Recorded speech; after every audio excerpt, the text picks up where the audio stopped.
Hello everyone, welcome back to the JRPG Report.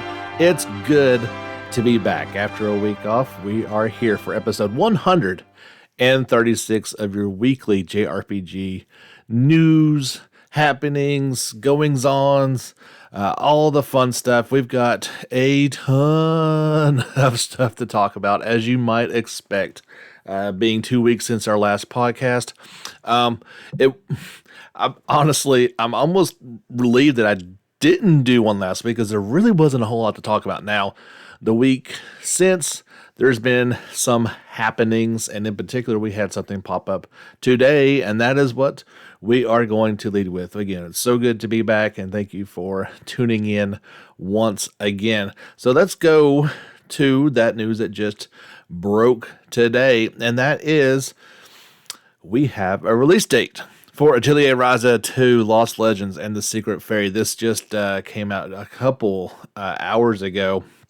So, in North America, it is indeed going to match that PC release date in Japan. That's what we had speculated on, and that is January the 26th of 2021. Our friends in Europe, a couple days later, on January 29th. Now, here's the only asterisk that goes along with that. It will launch on 26 for PlayStation 4, PlayStation 5, Switch, and PC via Steam. Like I said, a couple days later on the 29th in Europe. Now, the PlayStation 5 version is digital only. They didn't talk about it, but here's how I'm reading into that. If you purchase a PlayStation 4 version, you get the free upgrade to the old PS5 version. Now, obviously, physical copies are more expensive to make. This is, compared to some bigger titles, this is a smaller one, and these things are expensive. So, I'm thinking that they're doing this as a cost-saving idea. We're probably going to see that from a few other developers. So just keep that in mind. If you wanted to, let's say you're getting that PS5 here in a couple weeks and you want to pick that one up, you can do that, but it's going to be digital only. Or go ahead and get that PlayStation 4 version that you need that physical copy of, and then you get the free upgrade. But yeah, I definitely wanted to let you guys know about that. We haven't seen that yet, so it was kind of surprising when I first read that, but it kind of makes sense the more you think about the folks over at Koei Tecmo and Gus are, doing things on a budget, as we all kind of are these days. They did announce some new sub-characters, and these are the folks that Ryza and company are going to run into in the new capital city that they will be running around in. The first one is a young woman by the name of Zafine Boydin, I guess that's how you say it. She manages the request bulletin board inside the cafe. So that's probably how you're going to get your daily, quests and stuff to get some more experience and monies. We've got Dennis Holland. So I love how, typically in JRPGs you have made up names that you never heard of, like Zafine, or at least I haven't ever seen that one before. And then you got Dennis, a very common name. And he is said to be one of the most skilled blacksmiths in the royal capital, where many artisans set up shop. He's also a skilled engraver and weapon manufacturer. So I guess he will be the one making all your, I guess some weapons, as you know. You still buy some weapons, but by and large, you do make a lot of the ones in Raza. At least you did in the first one, and in these Atelier games, that's how you get the best stuff. You've got Romy Vogel, and she says it is a woman who runs a shop in the royal capital. You have your shopkeepers. And then you have Cassandra Capapelli. She's the eldest daughter of a farmer. Of a farmland, so it's another person you're going to be running into. They did describe a little bit of battle, so I'll just read you their press release. It's not very long. As Raza and friends embark on their journey, they encounter enemies and monsters throughout the land, and madness and mayhem ensue. Parties now include 3 battle members and 1 sub-member, so we did get some clarification on that just 1 sub-member. And all heroes will now be aided in the game's exhilarating real-time tactics battles. thanks to the ability to stack action points and core charge. As party members build up action points, characters will be able to unleash skills in a row via the skill chain. By using the skill chain ability, the power of all skills increases as well as the amount of core charge gained in each attack. The function needed in order to also use items, enabling you to unleash devastating attacks like throwing waves of bombs. In addition, by using skills, your gauge fills up, and after it exceeds a specific amount, your tactics level will increase. Of course, as your tactics level increases, the amount of times your regular attacks hit also increases. That was in the first one. And action points begin to build together up quicker. If your tactics level reaches the max, you now can activate this special technique, the Fatal Drive. There were some new screenshots that went along with this. I put them into a short little slideshow and put it over on YouTube if you would like to check those out. There was only about 20 of them total, so not a ton of new stuff, but it did show off those new characters as well as a screen or two from the game. So yeah, this is there. They also talked about the battle system, a new guarding feature. You can defend. It is a way to, you have to do this with precise timing, they say, and it is a way to build up some of your skills, but it didn't actually say that decreases damage. So it's kind of just a way to build things up quicker. I don't know about that. We'll have to wait and see how it actually works in actual game. They say, yeah, there's all kind of new, old stuff. It's not worth going over. I was reading a different article that came out a few days ago, but yeah, that's all kind of the same stuff. So are you excited? We finally have that firm release date. Like I said, we kind of speculated that that was going to be the case. They wanted it to come out at the same time as that PC release date in Japan. So yeah, January the 26th of next year, we'll be having our to go back with Raza and friends. And you guys know I really, really liked the first one. And looking forward to this one. That's a really quick turnaround. You're talking about a month and a half after its Japanese release date. Obviously, like the first one, does not have other voices, other languages in it as far as the spoken. It is all in Japanese.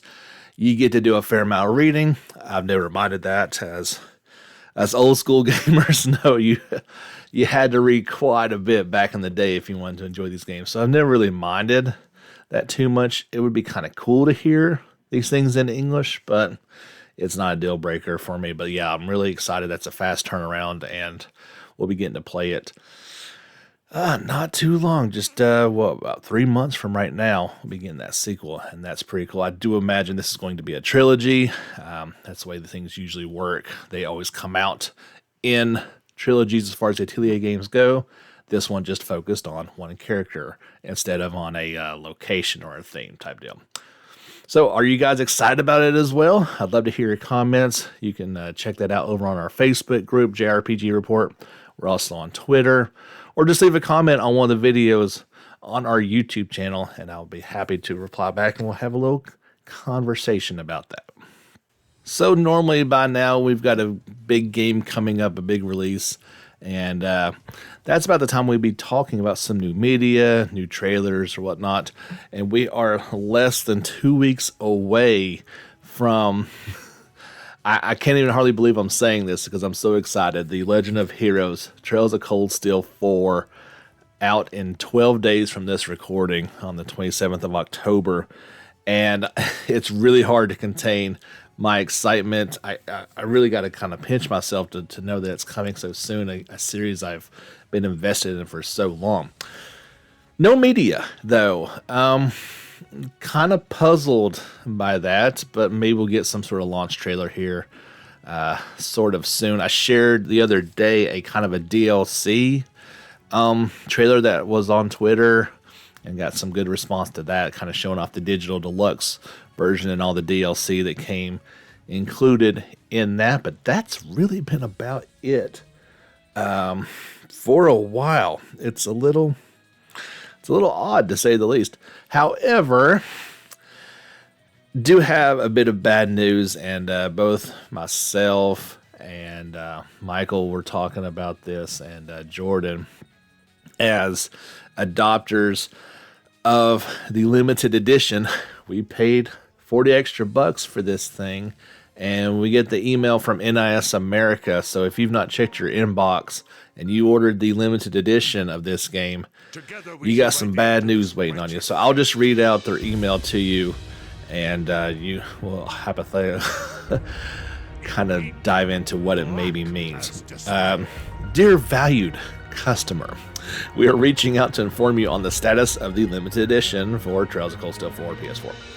Due to an unexpected delay, the outgoing shipments for pre-orders of the game for both NIS America Online Store and the Europe Online Store will be affected. We aim to begin shipping orders during the release week for the America Store and during the week of November 2nd for the European Store. We are working diligently to expedite the process and minimize any further delay. Updates will keep you, our customers, informed. Thank you for your patience and support at this time. Well, you don't have either of those in America's Online Store.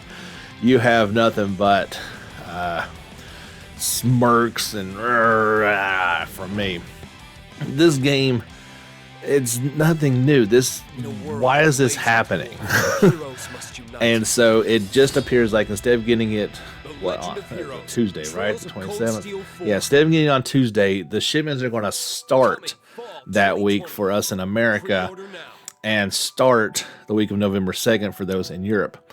What does that even really mean is anybody's guess. As soon as I hear something, I will share it with you guys. Of course, if you were getting this, you'll get it right away. As far as I know, the standard edition and, of course, digital are not affected. This is only the limited edition of the game. So it's one of those deals, like, I've waited this long. I can certainly wait a bit longer, but it's also one of those things like, a game everybody's going to be playing, and now I'm going to be waiting a couple days for it. And so it's hard not to really get upset about this when this just happened with Final Fantasy VII Remake. These special editions and limited edition type deals were affected. And of course, that was at the height of the pandemic, so at least it had a pretty good excuse. Like, in America, they didn't even throw out an excuse. They're just like, unexpected delay. Give me something. We're not dumb. You only leave us to speculate on what that reason really is. I'm trying not to get too upset, but it's kind of hard not to. It feels unnecessary, and maybe this all gets sorted out by then and it magically shows up on Tuesday. I just don't really anticipate. The only thing for me personally is I am extremely enjoying Genshin Impact, and that will hold me over until then. But like everyone else, I wanted to be playing this game on Tuesday the 27th, and it just doesn't appear that that's going to be the case. And that stinks. It really does. I'm not going to lie. You guys can tell that I'm not happy about it. And I know a couple of you guys are not going to be either. There's been a push, and with these new consoles coming out, it feels like this is the last generation of physical copies of games. We're all going digital here very soon, but I would guess by the next, PlayStation 6 and the next Xbox. It feels like that's going to be all digital. And it almost feels like there's a kind of that push away from not only physical, but collector's editions, which makes no sense because we know companies make a lot of money on these things. Otherwise, they wouldn't do them. So maybe, that's an opportunity for still to get physical copies is through limited editions, but they're not doing a great job with getting these things out there at the same time, which is the promise. So I'll stop rambling right there, and we'll get back to some more positive news next. I just got a message from my buddy Jake, so that reminds me to preview not this Sunday's, but next Sunday's Sunday special. We're going to take this one off, and we're actually recording this weekend. We're going to do a big Legend of Heroes talk, kind of maybe focus more on the Cold Steel titles this time. He is replaying back through 3, which I didn't get a chance to do myself, so it'll be kind of a refresher for myself as well. There definitely will be spoilers. We'll maybe try to keep more of the spoiler stuff to the second half of it if you want to tune in the first one just to get a refresher course on things, but looking forward to that talk. We've actually not got a chance to speak before, so this is kind of neat that we can get into that and get even more hyped up for the Trails of Cold Steel 4. Just again, really hard to hard to think it's that close. So like I mentioned before, I am definitely having fun with Genshin Impact. If you guys have not got a chance to check it out, I highly recommend that you do that. It's free. Don't know why you wouldn't want to at least give it a try. Keep in mind what it is it does have gacha elements. So obviously these developers need to make money in some way, shape, or form because it's a free game. As long as you realize that going into it, it's a great game. Like, they have really created a world that's a lot of fun to explore. They just released the other day that they had surpassed 100 million in earnings. Keep in mind they didn't charge anything, so this is people giving them money voluntarily for a quality product, in my opinion. Obviously, there's some things that you need to watch out for. That, like if you've got your card linked up on the PlayStation Store and it just does automatic purchases, just be careful. You might want to put a password lock on those things or whatnot. Of course, it's on mobile and PC as well. I did have some reports, like I said, Hans had a bit of a problem with the PC version of it. I'm playing on PlayStation 4. They fixed all the bugs that I noticed in the beta. Can't speak to how the mobile version is working, but it's chugging along just fine on my PlayStation, and I'm having a ball with it. If you'd like to check out some of my live streams, you can do that on our YouTube channel if you're curious as to what it really looks like and if that is something that that you'd really be interested in.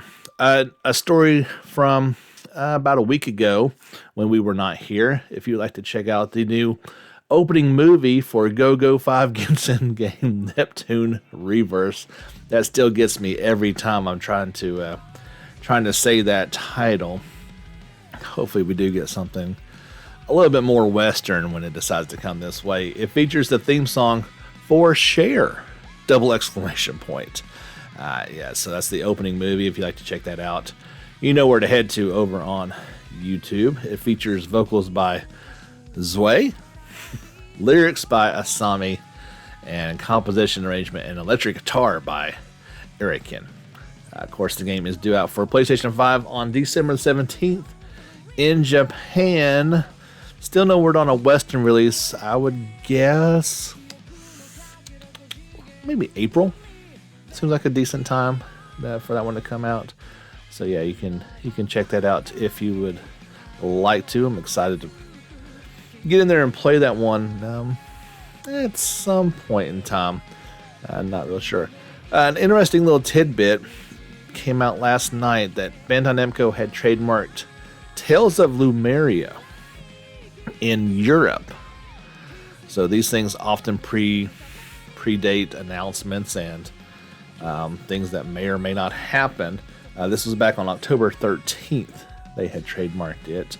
It does not belong to any Tales game that we know of. We obviously know they just released Tales of Crestoria for mobile platforms, and they're working on Tales of Arise. This is brand new announcement. I would have to guess it's another mobile offshoot, just pure guesswork. Really have no way of knowing what it is, but it's interesting. And you don't trademark something for nothing, I wouldn't think. We'll keep kind of an eye on that one. Not real sure what that's going to amount to, but as soon as I know, I'll let you guys know. Another game that was coming out in just a month has been delayed. That's Christ Tales. Was originally supposed to come out on November the 17th, and now has just been delayed to what they're saying is early 2021.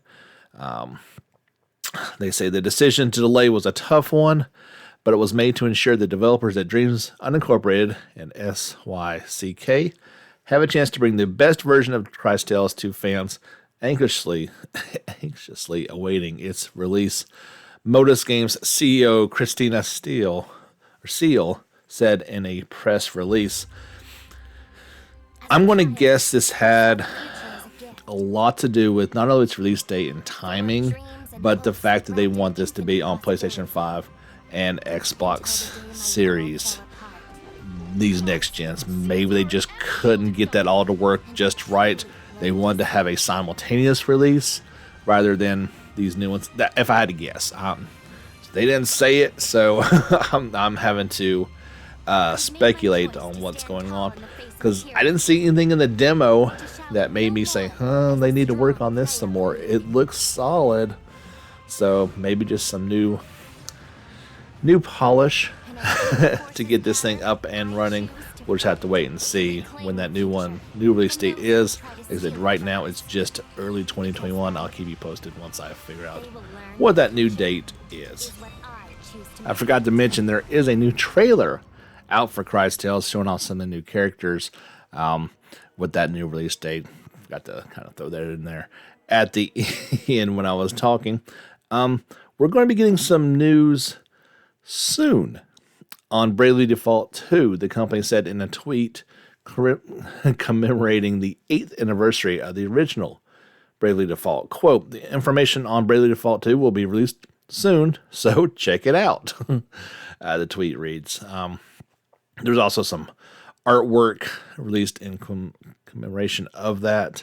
It's hard to believe it's been 8 years ago. This game is due out in 2020 for the Switch. I don't think it's going to make it. That was obviously a goal, but I can't imagine. We've seen very little from this title in a while, and with no firm release date, with 2.5 months to go left in the year, I don't see it. Maybe they surprise us and get this thing out right for Christmas, but I'm going to guess we're not going to see it until next year. But as soon as we hear something, I will let you know. It's one of those deals, like, I don't know why they just didn't go ahead and do that on that anniversary of October the 11th. Seemed like a good time to give an update, not coming soon. But, that's kind of what you get sometimes. TGS 2020 just wrapped up a few weeks ago, and it was a success from an online standpoint. They said that they had 31.6 million views for the various videos that were presented during that. Over the 5 days period from September 23rd until the 27th. That sounds like a lot. I think that would be a success. They did announce that plans are for a return to a physical event next year, and that will be at, I think that's the same place they usually have it at, from September 30th until October 3rd of 2021. Hopefully, the world is a little bit back to normal by that point. I know I'm hoping for that, and maybe we can't get a complete return to big, massive events like that, but have them in some sort of form and fashion in a physical. Maybe have a little bit more, safety protocols in place. I don't see that being a problem, but we'll just have to wait and see. One of the ones that came out while I was on break, there was some new images released for the remake of Nier Replicant.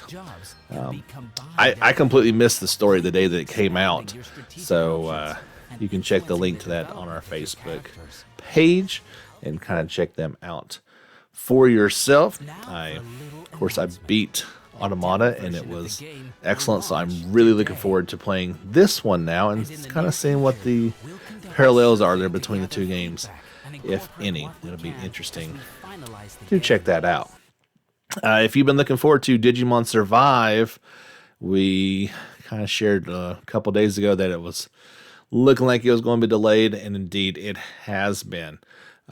It will now just appear later in 2021.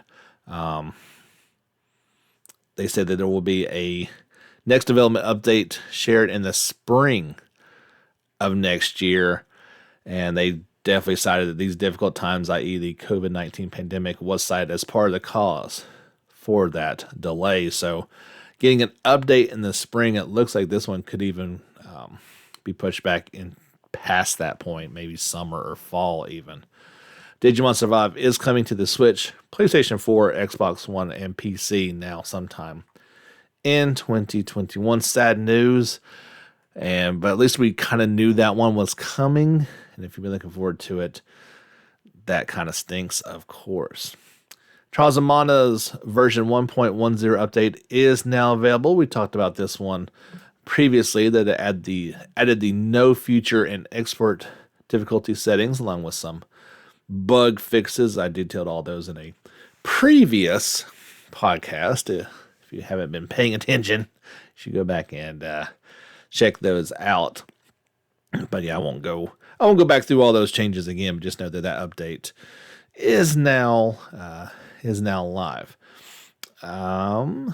Yeah, that seems like a good time as any. We'll take a quick break, have our sponsors ad from Anchor, be back with the second half, maybe a bit of a longer show. We'll just see here on the JRPG Report, episode 136. All right, everybody, welcome back. Again, thank you so much for tuning back in after a week off. It was a fun time down on my JRPG island, although I did not actually play any. I had my brother came with my wife and my child this time, so we kind of did some brother bonding time. And as we all know, our genre doesn't exactly lead to buddy time. It's more of a solitary endeavor, and I didn't want to be that guy sitting over in the corner, ignoring everybody playing. I did get some fun little new Super Mario Brothers on the DS time in. That was a lot of fun, but kind of just wanted to chill out and take a little break from everything. And it was a nice little trip,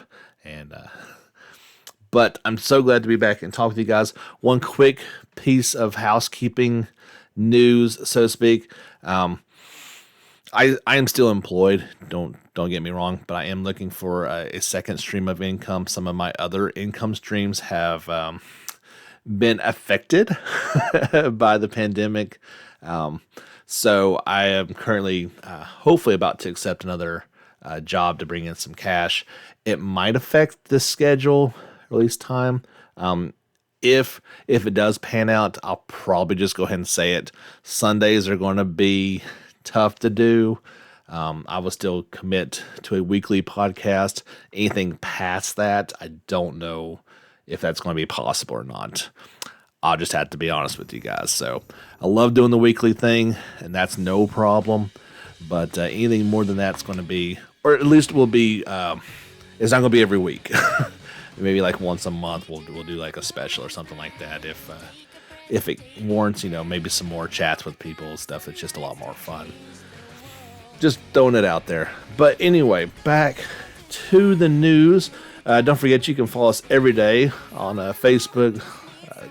Send out some tweets on the old Twitter, and I try to post something pretty much every day, if possible, over on our YouTube channel. It just kind of depends if it's possible or not.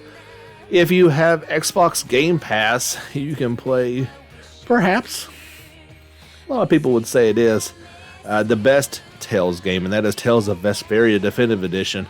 It is on there. Is it on there now? Let's see, that's the 15th. Yes, as of today, October the 19th, you can now play it. So that is a very cool edition. Of course, it's been on sale here. You could have picked it up pretty cheap, but hey, if you've already got Game Pass, that seems like one of the best games you can play for it. No doubt. What was it? Xenoblade Chronicles Definitive Edition is on sale right now. I think it's down to $39.99. Well, whatever it's on sale for, it's a good deal. You're getting a whole lot of game for the money, so you'll definitely want to Check that out. There was some new media this week. We got a new trailer for Yakuza Like a Dragon. It was called The Quest Begins. Detailed some of the side things that you can do, including kart racing, batting cages, the Sega arcades, karaoke, all kinds of crazy insanity that's going on in this game. You gotta check it out. It is a fun trailer. This game looks like it's gonna be a blast. Like I said, I'm not picking this up day one, but it is certainly going to be something that I want to get down the road because it looks kind of insane. If you are getting this one for Xbox Series X, I uploaded, I think it was about 6 minutes of playtime on it, so you can kind of see exactly how it runs. I don't see a ton of difference. I didn't see a ton of difference, to be honest, in the PlayStation 5 version either, but that may be one of those deals like you really need to play it, you know, on your TV, actually on the system, and have it side by side to see any type of noticeable differences. I don't see a huge difference in those, but I don't have hands-on time, which is probably what you really need in order to make that kind of judgment call. Hunter, there it is. Monster Hunter Rise shared some new tidbits of information and screenshots. You can check out my link to that. It's quite lengthy. This was from several publications, including 4Gamer.net, Eurogamer, IGN. They all covered this from head to toe, and there's a lot of information there. I'd have to spend probably an entire podcast going to each and every one of this. So this is something that piques your interest if you're looking forward to this one. It was a interview with the series producers and directors, so you'll get that information right from them, and you can check that out anytime over on our Facebook page. I will make sure I have shared that now that I speak about it, because some of these ones while I was on vacation I definitely missed, so we'll have to go back and check that out. Speaking of things you can do right now, on October 15th, you can go check out the Kingdom Xbox One and Switch. For PS4 and Xbox One, it is just for Australia, Canada, Japan, New Zealand, and the US. Same ones? Yeah, same for the Xbox One. Switch owners, only in Japan and the US on that. So, not for everybody quite yet. Don't really understand why not, but it is what it is. Kingdom Hearts Melody of Memory is due out for PS4, Xbox One, and Switch on November the 11th in Japan and November 13th in the West. The demo version features 4 field battle music stages and 2 co-op music stages for a total of 6 songs. Play data and records will not be saved. Remember we mentioned that there was a Final Fantasy 16 website in development that has at least gone live in some aspects. The website reads that they are looking for staff to assist in creating the world of Final Fantasy 16. This includes creating various areas/stages, cutscenes, and character animations. While basic development and scenario production has already been completed, we are continuing to create resources and boss battles and expanding our development tools. That's a pretty cool little statement there. Basic development and scenario production have already been completed, so they appear to be further along than maybe we thought. What does that ultimately mean? We'll have to wait and see, but I think the standard of a game gets teased, it goes underground, we get trailers here and there, and then it comes out 8 years later. Let's hope that is far in the past. This just got basically announced a few weeks ago, so it is the tail end of 2020. Let's hope that we get this in 3 or 4 years. I think that's the best we could probably hope for. If we get it shorter than that, amazing. But being this is for a brand new system, they've had some time to work on it. I mean, the trailer flat out said it was running on a PC, so it shouldn't be that hard to put this thing over to PlayStation 5 in the end. But maybe they're further on into, they're looking for people to help with it. We're going to get we'll get some information on it early 2021 from what they're saying. But yeah, when it came out, I was kind of a little bit on the fence. Didn't really love the battle system, but everything else I really liked. And obviously there's time to work on those things, and maybe it's done correctly. We'll just have to wait and see. I can overlook a lot of things if I if I really like what's going on. This broke out the other day, and it is what it is. So I'll just read it to you. It seems that Level 5's North America branch is quote unquote running on a skeleton crew of staff members. If you understand what that means, that they are just barely staying open. News broke through GameIndustry.biz that said that the team has greatly cut back. And think about it, Level 5 hasn't done a whole lot in North America. No word on it that Ni no Kuni mobile game is even coming outside of Japan. Certainly no news of a Ni no Kuni 3 or anything else Level 5 related coming outside Japan. So the last thing that they mentioned was a Western localization for Yokai Watch 4. This was announced back in July of 2019, and no further details have been disclosed. It's also been brought to the attention that North America's social media accounts for Level 5 have been mostly inactive. So it kind of sounds like they are pulling back quite a bit on anything outside Japan. So one of two ways to look at this. Either they're in financial trouble and this is the beginning of the end, or they're obviously everybody's dealing with the same problems. They are recognizing this problem and pulling back in order to save money. They come and do Japan only, and then maybe they do like the Falcom model, right? Falcom does not do their Western localizations. They get a company like NAS America to do that. Maybe they go that route, and they're saying, we don't even know what the next thing we're coming out with in outside Japan, so let's pull these things back, let's save some cash, and when we get something ready to go worldwide, we will do that. That's kind of what I'm leaning towards. You never know with these announcements, but you kind of read into it a little bit, but I'm going to take the optimistic view of it rather than, let's say, all the ones, I've put out several bits of media on Disgaea 6 and on YouTube in particular. The reaction for it has been largely negative.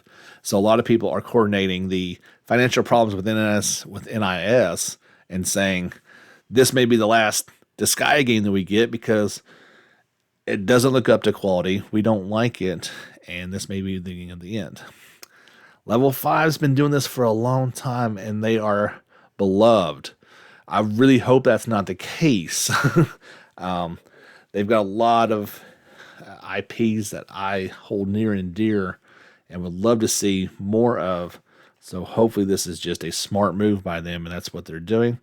As soon as I hear any more information about it, of course, I will pass it along to you guys. All right, I hope I get these names right because I've never heard them pronounced before.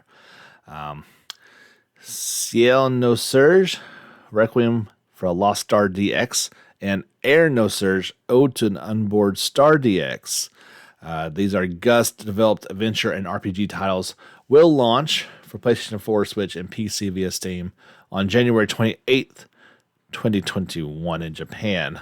Publisher Koei Tecmo announced in the latest issue of Weekly Famitsu. These games first released back on the Vita back in 2012 in Japan.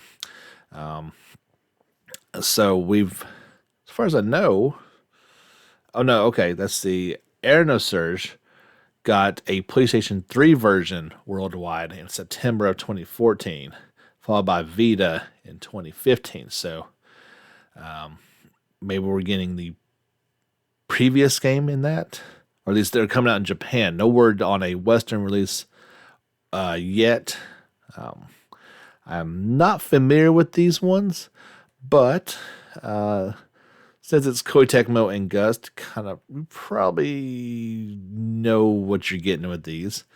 But yeah, we'll just have to wait and see if they end up coming to the West or not. I will let you guys know when that happens.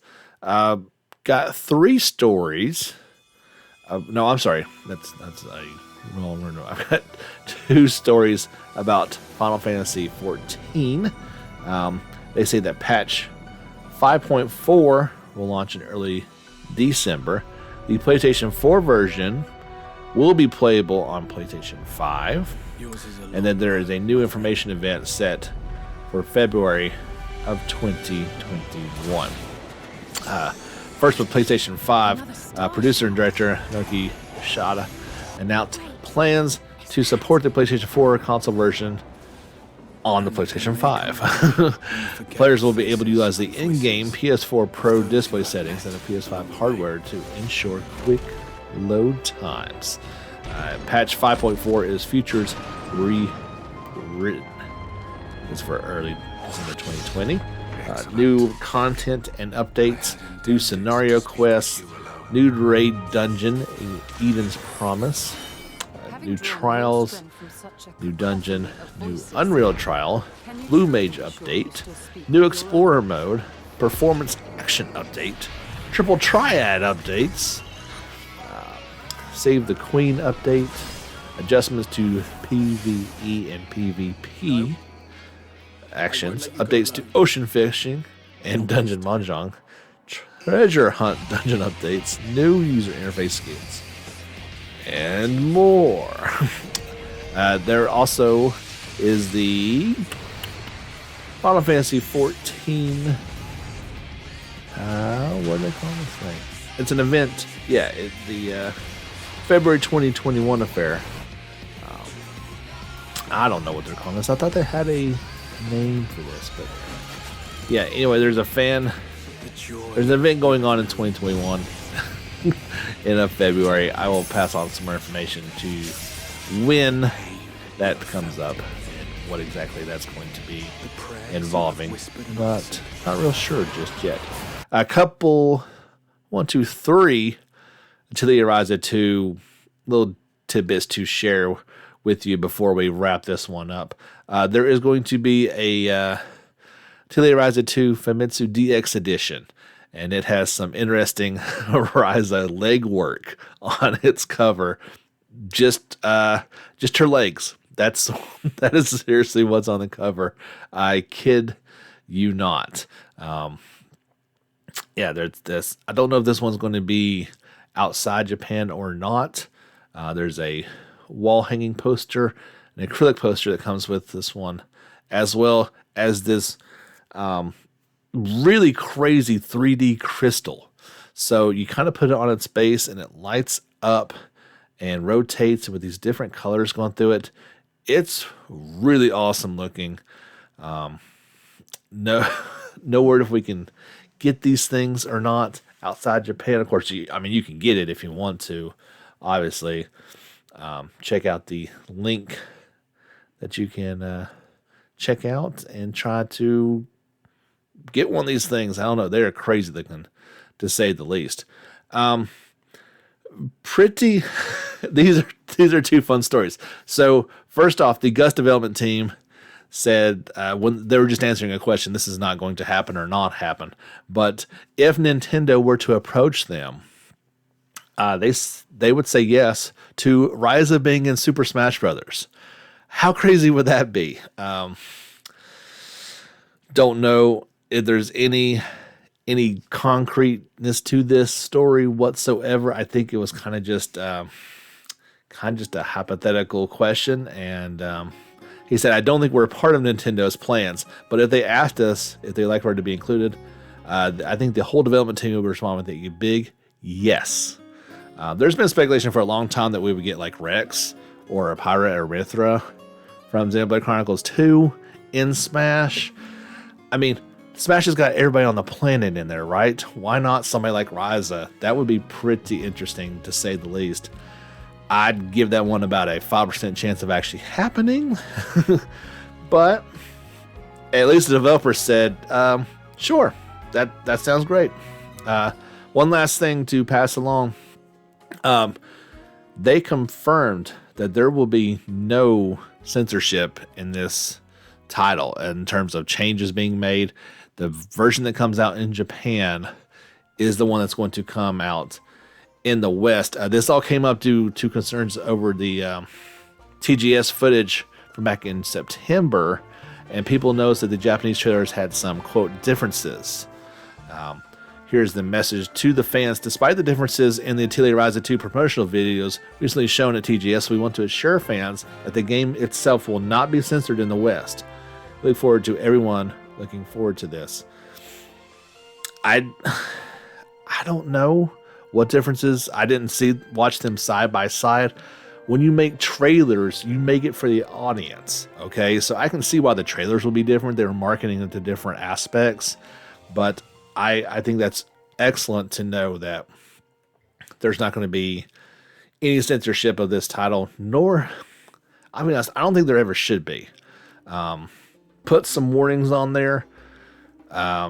If it's catered towards the appropriate audience, then I don't have any problem with that. Obviously, you don't want, kids getting a hold of mature games. That's not what I'm talking about in terms of censorship. I'm saying the game that the developers make is the game that we should get. Whether you think it's culturally appropriate or not, that's on you. That's the developer. If you don't like it, then don't buy it. It's not like we don't know about these things before they come out. They're out in Japan for months before we get them in the West. So that's always been a big sticking thing for a lot of gamers, and it's good to hear that that's at least not going to be the case. The case with this one. That's all I got for you guys. I kind of sped through some things. We had a lot of things to talk about, but certainly exciting getting Raza in the West in a very timely fashion. Like I said, I'm having a great time with Genshin Impact. If you'd like to join me on PlayStation 4, I need to remember to do this. I want to change my name and to join there, but I've only got co-op mode unlocked so far. You got to get to a certain point, I think, in order to unlock, be able to play with other players. So I'm still kind of figuring all that stuff off. I had a week off, so I'm a little bit behind and still trying to catch up. But I would invite you to check that out and let me know if you're enjoying that one too. I think you will. I really do. It's a lot of fun and a huge world to explore. I can't state that quite enough. Remember, next Sunday we'll have our talk with Jake, but we'll be back hopefully next Thursday at the same time and have another great podcast for you guys. My name is James Fisher. This has been the JRPG Report, episode 136. Thank you so much for listening, and don't forget, if you are so inclined and want to support the podcast, you can easily do that via the link below. You can do it straight through Anchor, or we have Patreon as well. Just search for JRPG Report, and you'll find that there. I would greatly appreciate it. All right, guys, it's that time, so get back out there and level up.